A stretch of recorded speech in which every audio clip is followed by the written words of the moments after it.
Amyuka ssente wa Nansana East yasadde kiwendo amaaso ga music bagaaniddwa okuwandiisibwa nga kigambibwa nti alina emisango ku poliisi. Kiwendo yali amyuka ssentebe w'omugenzi Henry Mukwate ngono yafa woofiisi nekwasibwa Farida Namukwaya nga yabadde aliko nga ssentebe.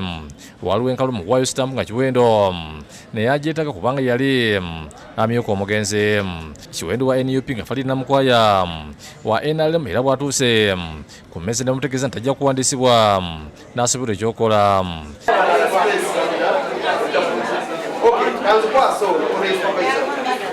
Yo polisi Nansana ng'eduumirwa DPC Maurice Niyozi yasizeeko ebigwanyizo bwa ssentebe bwa Nansana West 2A n'akula ekinnya Douglas Sengendo wabadde ayisa ebivvolo.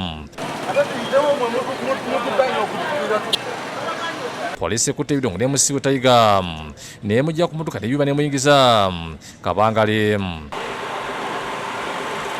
Kikuluba abayimbuddwa polisi Nansana ne bakukuluma. Download the app on App Store or Google Play Store now.